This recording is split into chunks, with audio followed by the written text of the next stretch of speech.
Жоғары дәрежелі дәрігер Әлия Серікқызы медбикенің айқайын естіп, дереу координаторға жүгірді. Тынысы тарылған медбике 7-ші палатадағы науқастың жағдайы нашарлап кеткенін хабарлады.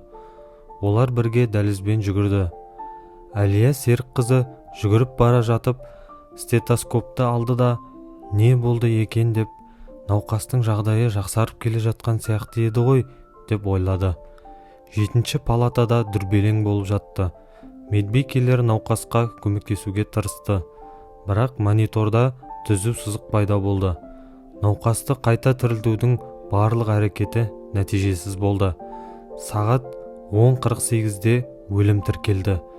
Әлия Серікқызы шаршап, күйзеліп палатадағы орындыққа отырды. Неліктен бұлай болды? Бәрі жақсы еді ғой, деп өз-өзіне сыбырлады ол. Медбике Айгүл Әлия Серікқызына жанашырлық білдіріп, оған жақындап, иығынан сипады да палатадан шығып кетті. Көп ұзамай палатаға Әлия Серікқызының әріптесі Марат келді. Қараңғы мониторды көріп, ол қуанышты жымиысын жасыра алмады. «Не болды, Әлия Серікқызы? Науқасты жіберіп алдыңыз ба?» деп мысқылдай сөйледі ол. Әлия оның сөздерін тыңдағысы келмей, қатқалды түрде жауап берді. «Марат, мен өзімде білем». Және ол есікті оның бетіне қарай жауып тастады. Әлия мен Мараттың арасындағы қарым-қатынас бұрыннан шиеленіскен болатын. Әлия Мараттан 3 жас кіші еді, бірақ әріптестері мен науқастар оны одан да көбірек құрметтейтін. Оның үстіне оның дәрігерлік санаты да жоғарырақ болатын. Әлия талантты дәрігер, ал Марат қабілетсіз, бірақ үлкен амбициозы бар адам еді. Ол Әлияға қызғанып, егер ол болмаса, өзі ауруханада жоғарырақ қызметте болар еді деп ойлайтын. 45 жастағы Марат ұзын бойлы және арық, жан-жағына тараған қызыл шашы және бетіндегі қызыл сақалы бар адам еді. Сыртқы келбетіне және үйленгеніне қарамастан оның өз жанкүйерлері болды. Әлия болса, өз кезегінде Маратты мүлдем ұнатпайтын. Ал бүгін әйтеуір сәттілік оның жағында сияқты. Әлия науқасын жоғалтты. Осы кезде Маратқа оған жасырын ғашық болған медбике Жанар келді. «Марат, мен сізге бір нәрсе айтуым керек», деп сыбырлады ол. Олардың ешкім естімейтініне көз жеткізу үшін жан-жағына қарады. «Не болды?» деп жақтырмай қарағандай Марат оған отыруды ұсынды. «Мен Әлия Серікқызының бұл науқасқа тағайындауын кездейсоқ өшіріп тастадым», деп мойындады Жанар. «Қай науқасқа, қалай өшірдің?» деп Марат күтпеген жерден таң қалғандай болды. «Мен не тағайындалғанын түсініп үлгердім. Компьютерге бір нәрсе бастым және бәрі жоқ болып кетті», деп түсіндірді Жанар. Оның еріндері дірілдеп жылағысы келді. «Бұл туралы біреуге айттың ба?» деп қабағын түйіп ашуланып сұрады Марат. «Жоқ, қорықтым», деп жауап берді Жанар. «Жарайды, үндеме», деп оны қолынан қағып жұбатты Марат. «Әйтпесе бәрі өте жаман болады. Ешкім ештеңе көрген жоқ және білмейді». Ол орнынан тұрды, ал Жанар оның артынан ілесті. «Бәрін түсіндің бе?» деп сұрады ол.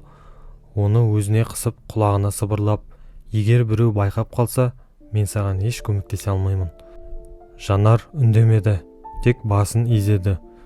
Марат Әлияның толық күйреуін алдын ала сезді. Ертеңіне бас дәрігердің кабинетінде жоспардан тыс жиналыс өтті.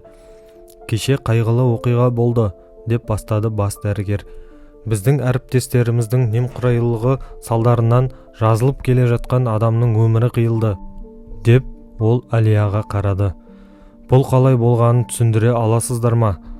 «Науқасқа антигулянттар тағайындалған болатын», деп жауап берді Әлия. Таңертең патологоанатомия қорытындысы келді. Ол тромбоэмболия. «Бұл мүмкін емес», деп айқайлады ол. «Мен барлық тағайындауды физикалық жаттығулар протоколына сәйкес жасадым». «Әлия», деп оның сөзін бөлді бас дәрігер. «Бұл тым артық. Неге ақталғыңыз келеді және өтірік айтасыз? Біздегі компьютердегі барлық жазбаларды тексердік.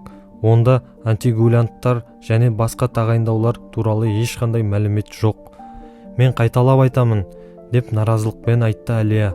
Барлық ұсыныстар мен тағайындаулар емдеу бағдарламасына толық сәйкес жасалды.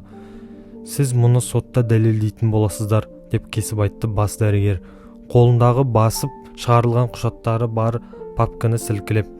Науқастың туыстары сізге сотқа жүгінді. Бізге мұндай дақ қажет емес. Егер сіз қызметке сәйкес келмеуіңіз үшін жұмыстан шығарғыңыз келмесе, өз қалауыңызбен өтініш жазыңыз. Кабинет сыбыр-сыбыр басталды. Әлия бетіне қан жүгіргенін сезді. Көзіне жас келді. Жұрттың көзінше жыламау үшін ол столдан бір парақ қағаз алып, тез арада өтініш жазды да, тез жүгіріп кабинеттен шығып кетті. Ешкім Әлияның қалай қызғарғанын және қорқыныштан жиырылғанын, Мараттың қалай қуанышты жымиғанын байқаған жоқ. Әлия халатын шешіп, заттарын жинады және ауруханадан шығып бара жатқанда оны Айгүл қуып жетті. Әлия, тоқтаңыз, сіз ғой науқасқа ұсыныстардың менің көзінше жазған едіңіз. Мен әрине жай оларды оқып үлгермедім, содан кейін қалай ұмытып кеткенімді де білмеймін. Енді олар мүлдем жоқ, мүмкін біреу әдейі істеген шығар, деп ол Мараттың кіріп кеткен ординаторлық бөлмесіне қарай басын изеді. Әлия екеуінің бір-біріне жақтырмайтынын бәрі білетін, оның бұған қабілетті деп ойламаймын, деп күмәнданған Айгүл. Шаршадым, деп Әлия жымиды. Менен күмәнданбайтыныңа рахмет. Әлия үйіне келді, үстелге отырды. Фотосуретті өзіне қарай жылжытты да жылап жіберді. Оған күлімсіреп қарап тұрған Жанарыс 3 жыл бұрын қызмет бабында қаза тапқан күйеуі еді. Ол ТЖМ-да қызмет ететін. Тұрмыстық газ жарылысынан кейін қираған көп қабатты үйді бөлшектеп жатқанда ол үйдің астына баланың жылағанын естіді. Баланы ол сыртқа итеріп шығарды, ал плита үйдің сынығынан құлап Жанарысты басып қалды. Оны құтқару мүмкін болмады. Әлия ұзақ уақыт өзіне келе алмады. Өйткені олар 15 жыл бірге жан мен тәндей өмір сүрген еді.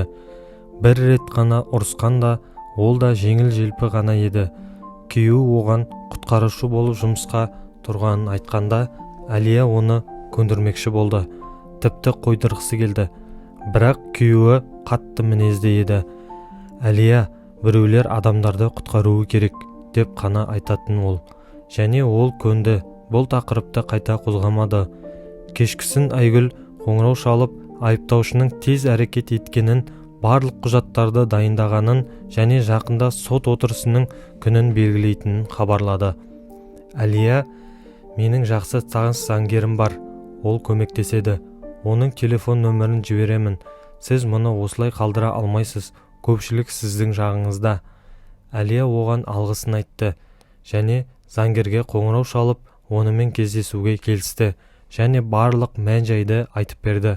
Қашан, не, қандай дозада емдеу ұсыныстарында жазылғаны, компьютерден жазбалардың қалай жоғалғаны ол мүлдем білмейді.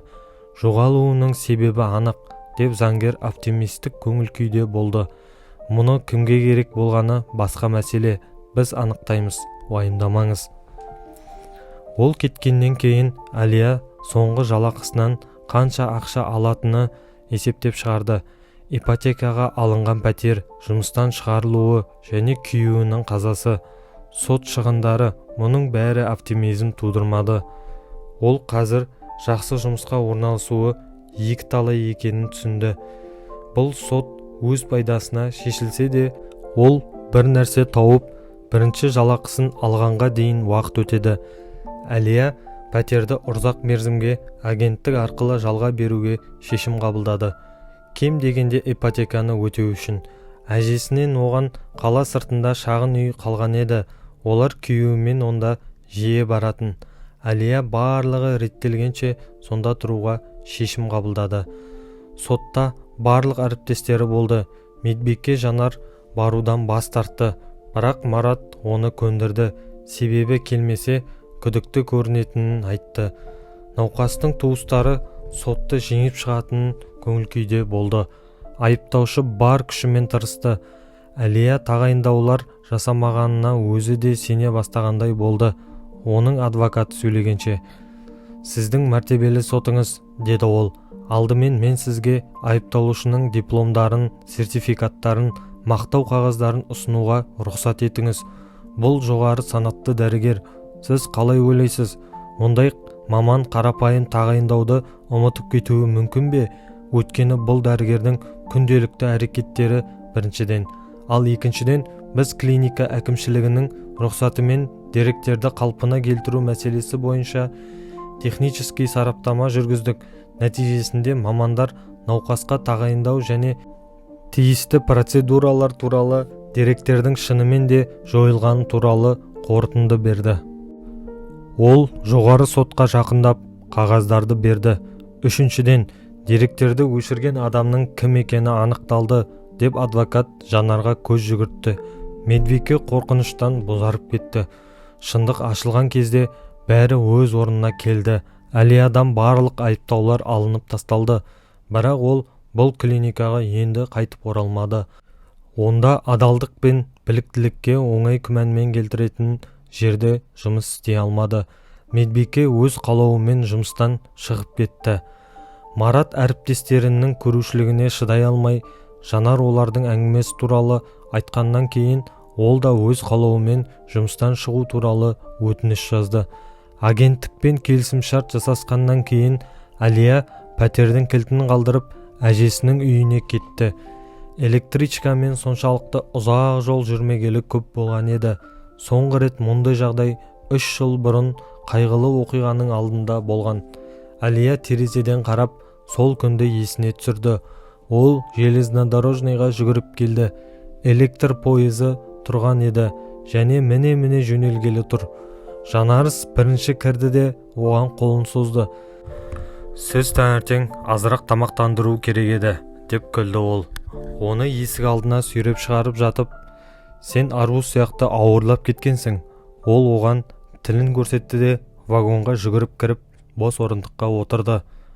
Ол қарама-қарсы отырды. Әлия әлі де естеліктерде жүріп, басын бұрып, қарама-қарсы орындыққа қарады. Ол бос еді.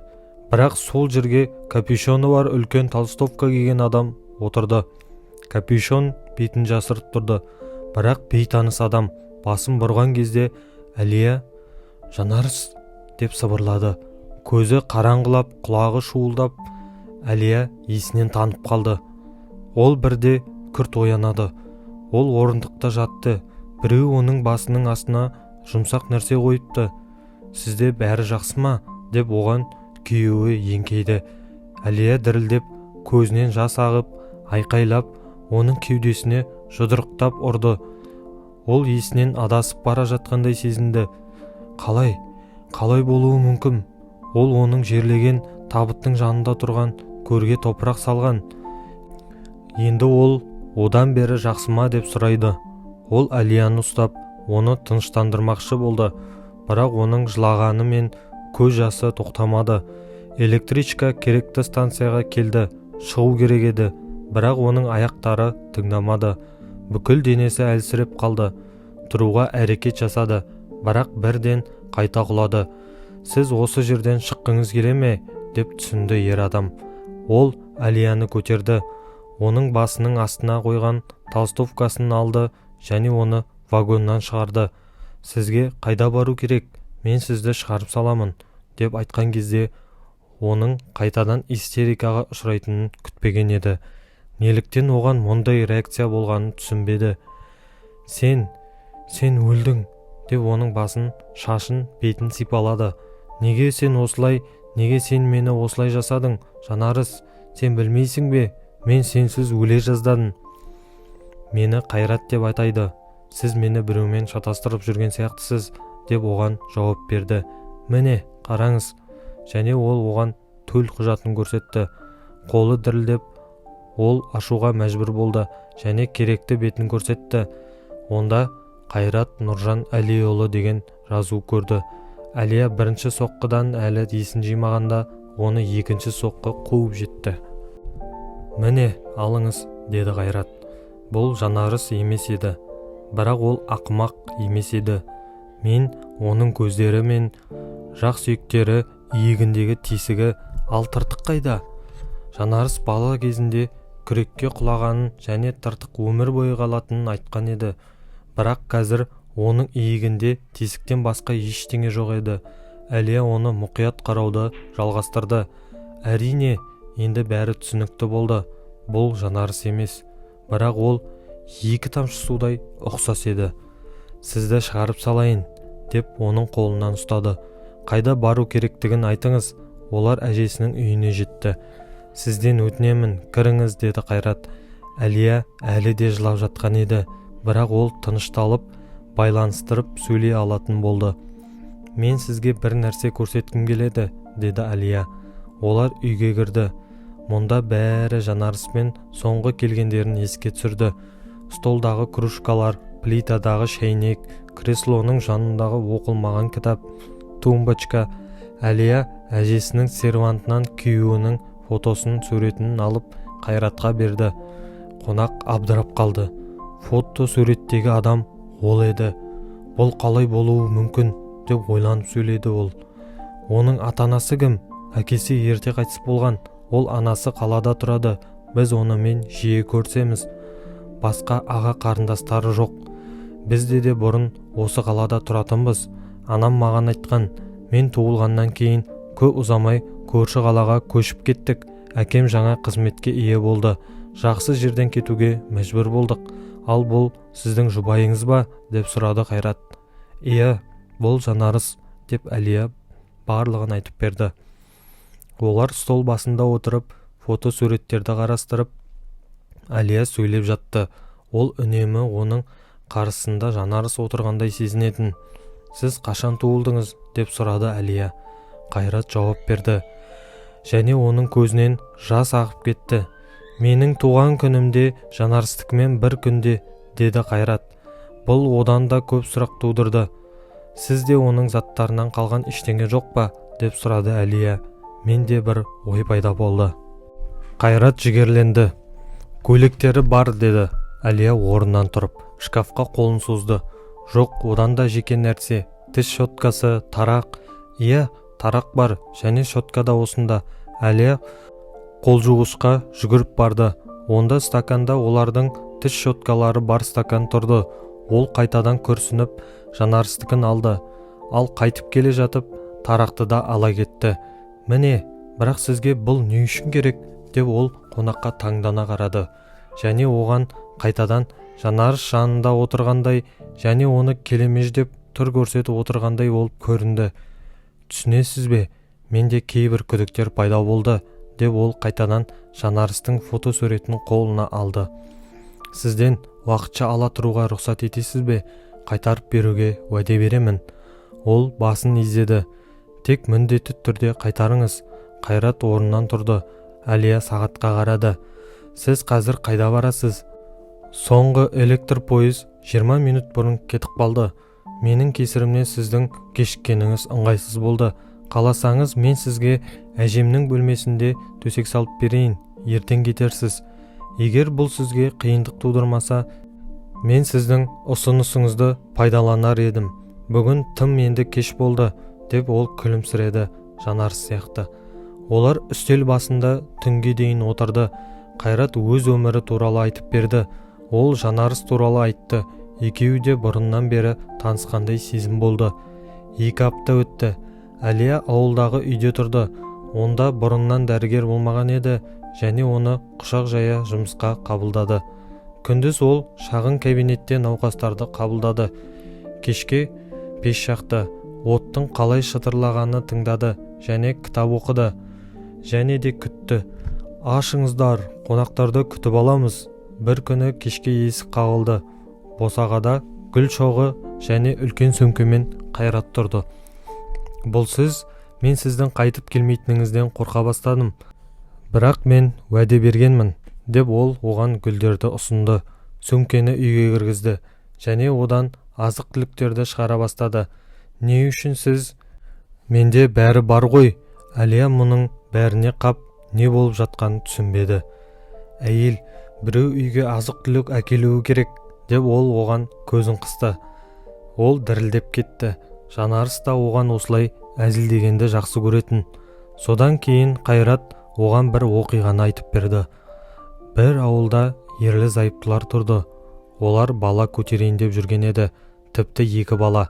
Босану қиын болды. Болашақ ана босану кезінде есінен танып қалды. Ал оянған кезде нәрестелердің бірінің өмір сүрмегенін білді. Ол сол сәтте не сезінгенін белгісіз, шындығымен қалады. Перзентханадан ол бір баламен шықты. Ал көрші қалада басқа отбасы тұратын, өте бай, бірақ балалары жоқ еді. Бұл оларды қатты мұңайтты. Сөйтіп жақында перзентханадан келген акушер егіздер туылған перзентханадан бұл отбасын жақсы білетін және олардың мәселесі туралы да білетін. Сондықтан ол оларға әйелдің босану жағдайлары туралы хабарлады. Шешім бірден келді. Олардың ондай қалай бәрін жасағаны бір Құдайға белгілі. Бірақ егізді жабық табытқа жерледі. Ал тірі нәресте жаңа отбасына кетті. Кейінірек олар сол босанған әйелдің отбасының ауылдан олардың қаласына көшіп келгенін білді. Сондықтан тұрғылықты жерін өзгертуге тура келді. Мен ДНК тестін жасаттым. Жанарыс менің туған ағам. Қайрат Әлияға конвертті ұсынды. Ол көз жасы аралас оқыды және мұндай болуы мүмкін екеніне ешқалай сене алмады. Ақыры Қайратқа қарады. Ол маған жиі өзінің бір жерде егізі жүргенін сезетінін айтатын. Мен оған әлі күлетінмін. Ақымақпын. Бірақ сіз мұны қалай білдіңіз? Бұл оқиғаның бәрі ата-анама қысым көрсетуге тура келді. Тесттен кейін оларға шындықты айтудан басқа ештеңе қалмады. Мен оларды кінәлай алмаймын, немесе айыптай алмаймын. Олар менде өте жақсы кісілер еді. Сіздің әңгімелеріңізге қарағанда ол керемет жігіт болған. Қайрат мұңайып қалды. Әлия, мен сізге жиі келіп тұра аламын ба? Дегенде ол қызарды. Бұл одан мүлдем күтпеген еді. Ал сіздің отбасыңыз қалай? Әйеліңіз, балаларыңыз? Біз ажырасқан едік, осылай болды. Ал балалар қазір үлкен. Біз олармен жиі көрсеміз. Бірақ бізде жақсы қарым-қатынас бар. Егер сіз қаласаңыз, ал сіз қалайсыз ба? Деп ол оған мұқият қарады. Және бұл жолы ол қызарды. Және ұялуын жасыру үшін шәйнек қоюға кетті. Келіңіз, деді ол тыныш, бірақ қатқалды түрде, және ол одан да қатты қызарды. Басында Әлия одан Жанарысты көруге тырысты, бірақ кейін оны Қайрат кейпінде ұнатты.